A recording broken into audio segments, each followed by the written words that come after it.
Hi people, my name is Charlotte Osei. I'm a lawyer and I used to chair the Electoral Commission and the National Commission for Civic Education.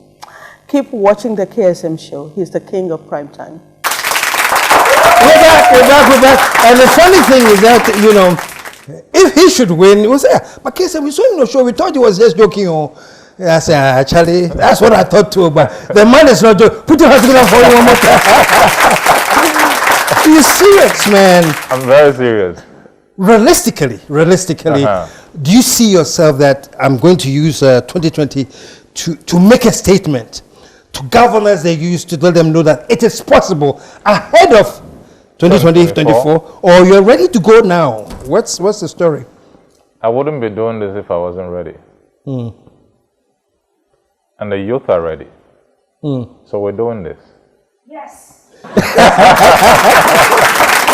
I see. It can't get any clearer than that. Yes, we don't. The reality for me is, and I'm sure for a lot of young people, is that if you go past 2020, you have just handed over the ticket for mediocrity for another 27 years. We don't have another 27 years. Is that your slogan? It's come up twice already. We don't have another 27 years. It's a reality. That's a reality. We don't have another 27 years. For yourself, I would say we don't have another 63 years. But that's the reality. Yeah. We can't keep doing the cycle and hoping when we actually have the opportunity to change it. And so now we must. It's not a choice anymore. Yeah. There's some interesting questions like, you know, politics and the way it's structured. And in Ghana, people, not conveniently, I think realistically call it a moneycracy. You've got to spend some serious money, man.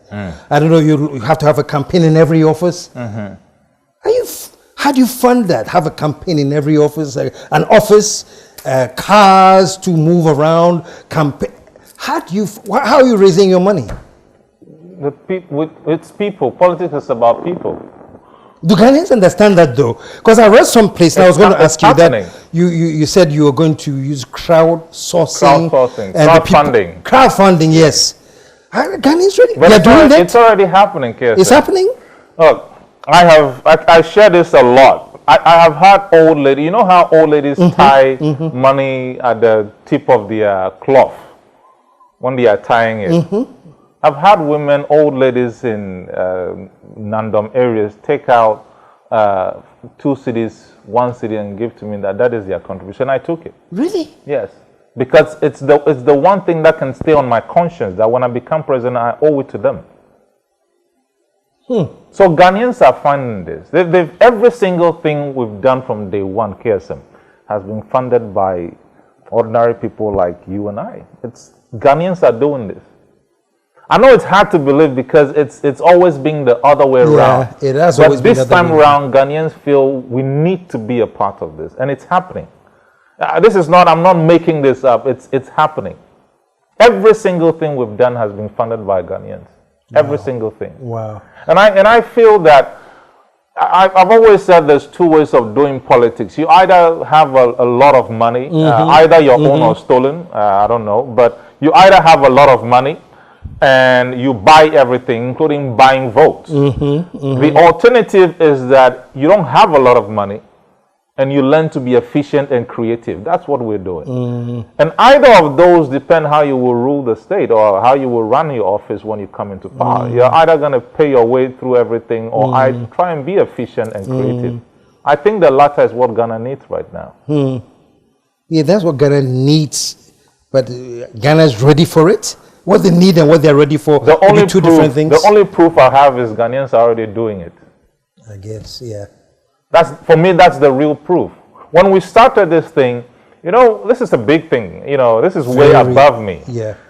This is not my fight. In fact, when we started, it was my fight because I needed to get people on board to believe in what we're doing. And round about November last year, it stopped being my fight because it literally just took over itself, and people began to get it, and now it's way off my grid. Wow. Okay, I'm glad you said that. So let's go back to You said when you started. What made you start? When did you decide that, okay, it's time we have some changes around here? I am going to offer myself as a presidential candidate so I can make these changes. What pushed it? Many things. Yes, many things. I mean, it was not a one-day thing. It was several things that kept happening. I mean, I'll give you a few examples. I took my big sister to the hospital when she was pregnant, and she was offered the floor. And I couldn't say anything because there were other women on the floor. So, you know, what makes you special? Then I talked to my father about, I just wanted to understand how they lived in their day. And he was telling me they went to University of Science and Technology, and they had buffet for breakfast, buffet for lunch. They actually had people serving them, waiters serving. And they had a trolley that came around during class times for sandwiches. And I said, is this Ghana? I think your father is my age group, eh? Right, because oh, you remember that? I remember things like that. And then you fast forward, I said, okay, that didn't happen in my time. And then in the current generation, young people do not even have beds in schools or on campuses. And so it's a lot of things. And I have traveled graciously. God has been good to me. I've traveled around. And when you go around, it begins to hit you even more because you travel to all these countries where they've done something. You know, you can tangibly see the change happening. And each time you come here, you ask, but hold on, we've got more than they have. So why aren't we where we're supposed to be? So it's these things that keep hitting you. And then at a point you realize you don't need motivation anymore. It becomes a duty.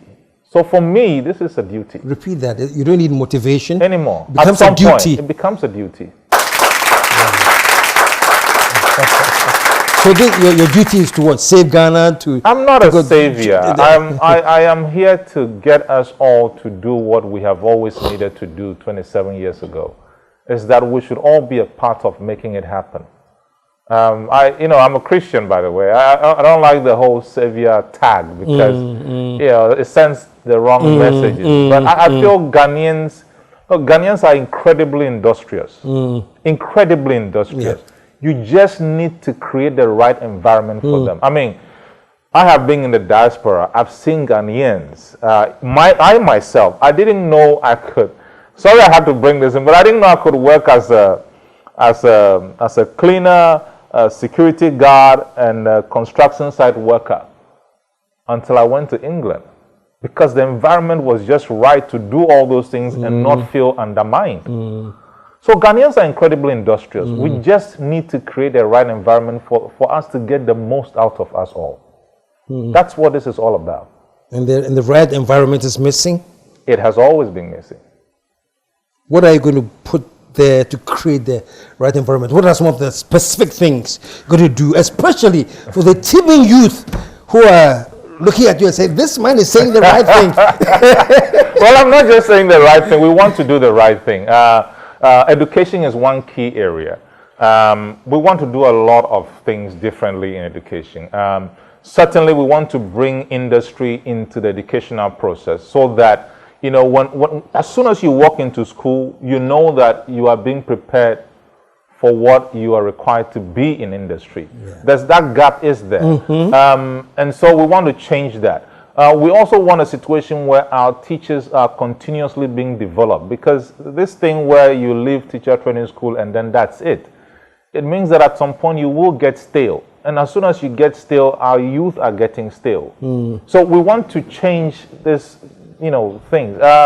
And then, of course, curriculum-wise, we want to make sure that our curriculum is plugged, generational. We need to be doing things in our schools that put our young people at par with people from any other place on this planet Earth. Okay.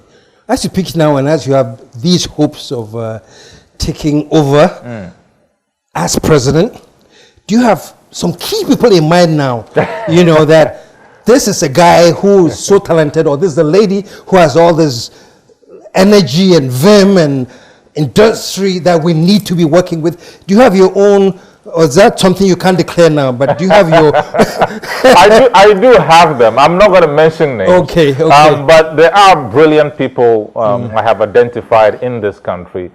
Some I did not know until this whole agenda started and we critically started looking. Some I knew from the professional world because I've seen their work, some from a distance, some very close.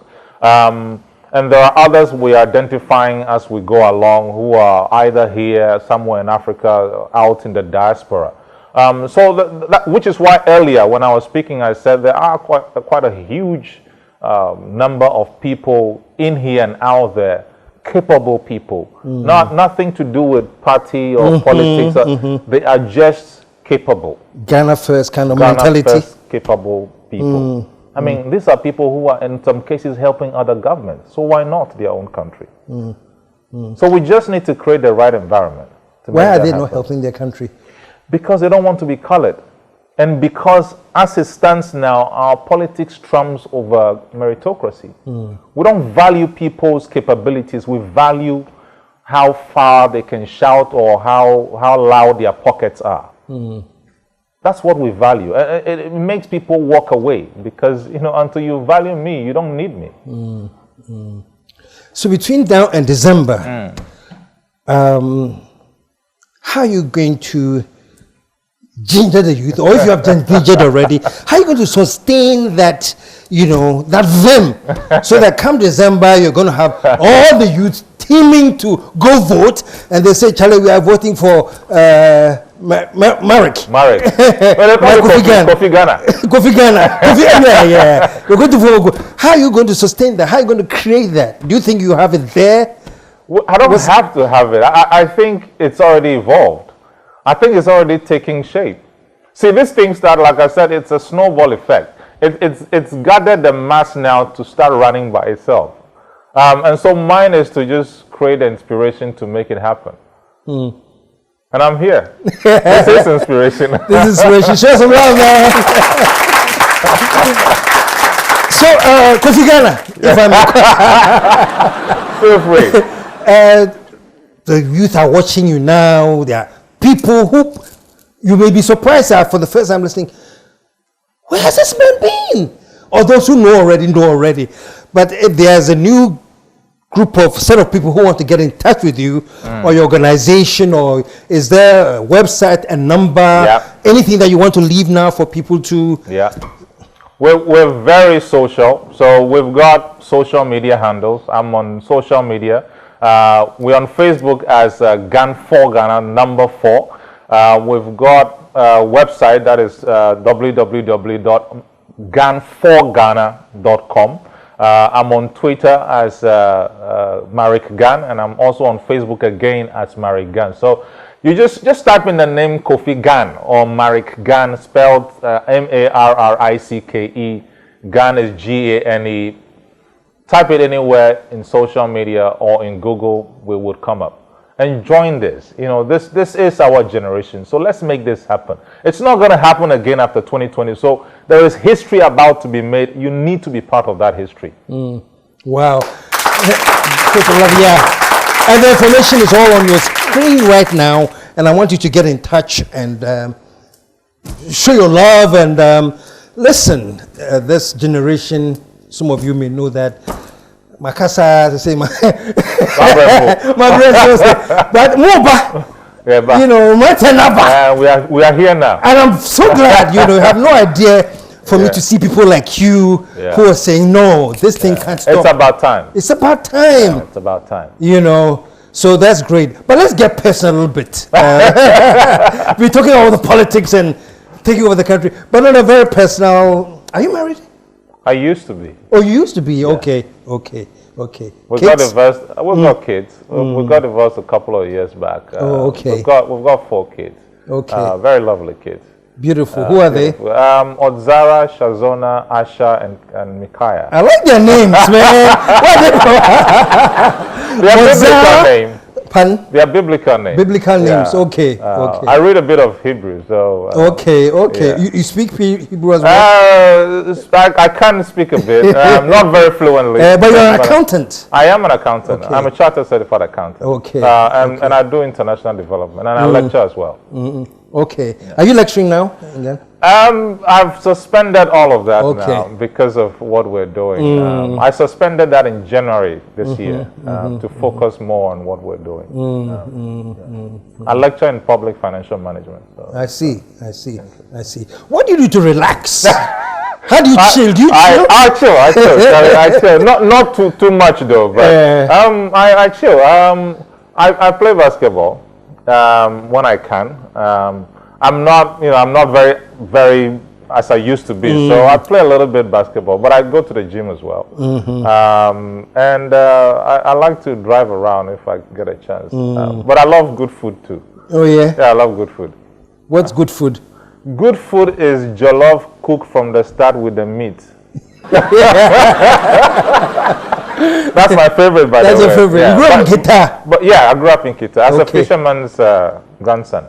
Fisherman's grandson? Yeah. So I grew up with my grandfather, and my grandmom.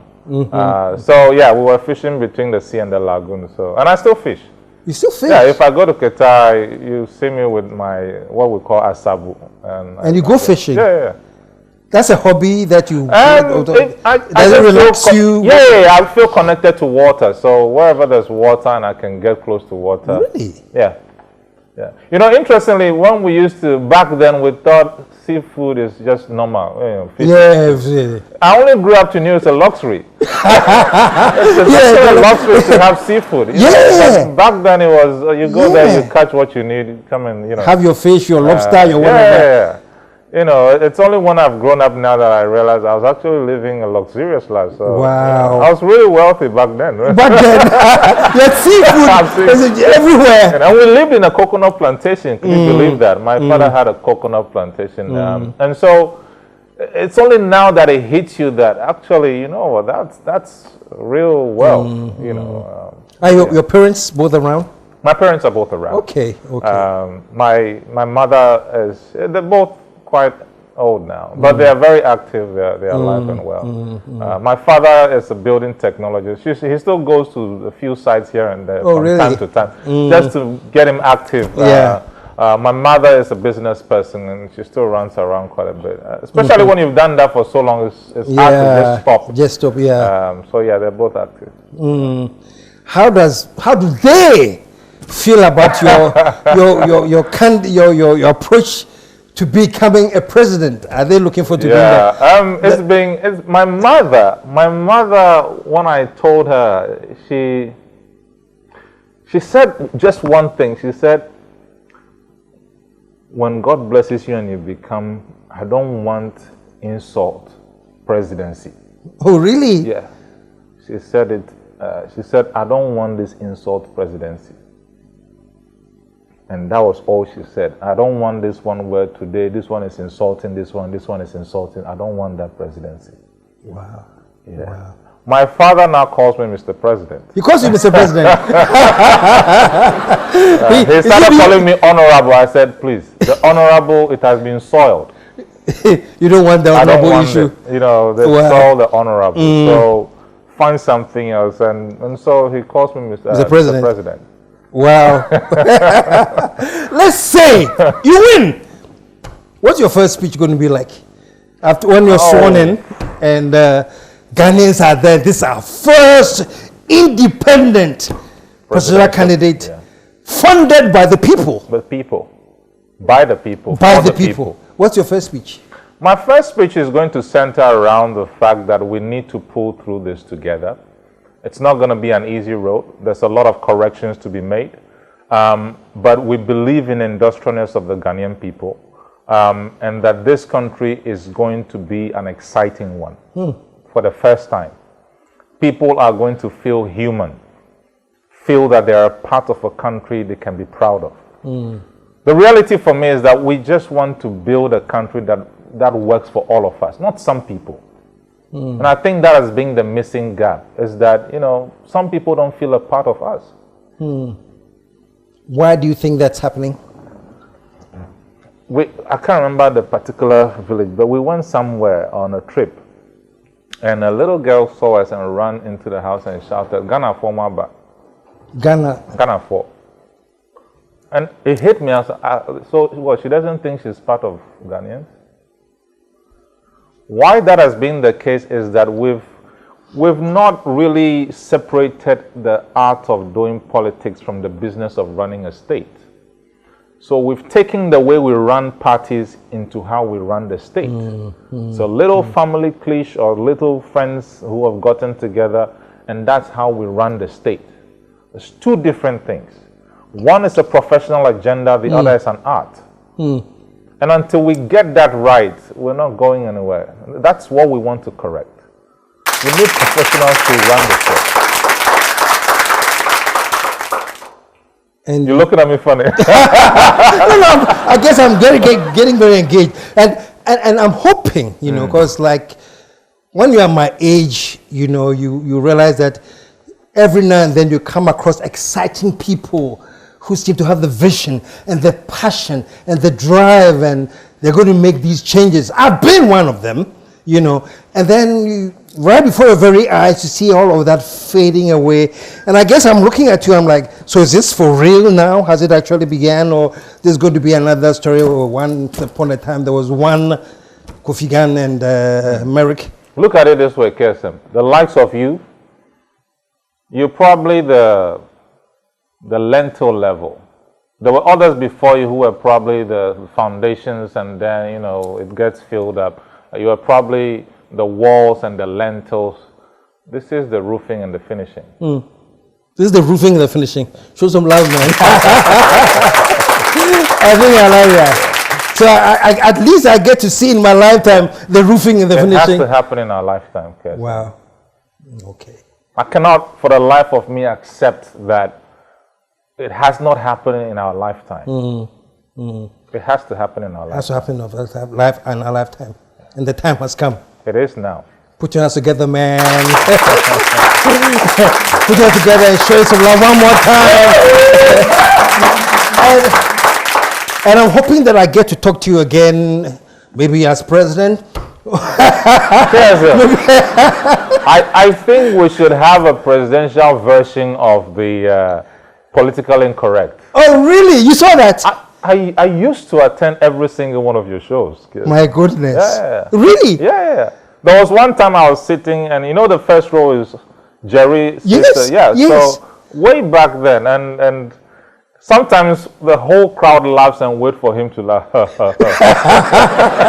You know. So yeah, we go way back. You know, you may not have known, but it's one of those things where you've admired somebody from so long, and then now. Wow. Now here you are interviewing me. You know, wow. It's really, and this is killing three birds with one stone. And it's an honor, man.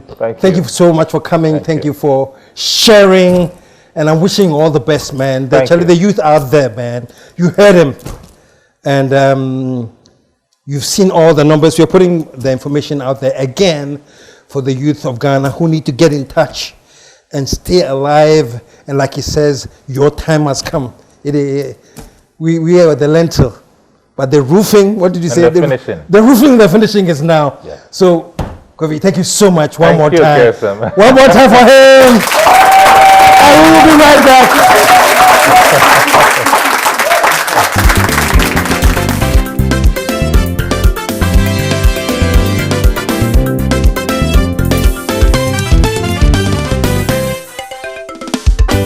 The KSM Show.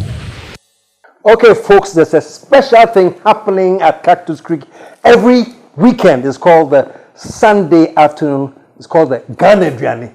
Amazing local food, especially on Sundays. Just name it, you have it. So if you want a special order for this Sunday, make sure you call 055 039 5007 to get you to Cactus Creek and order your Sunday Ghana Biryani. And the number for Cactus Creek is 055 039 5007.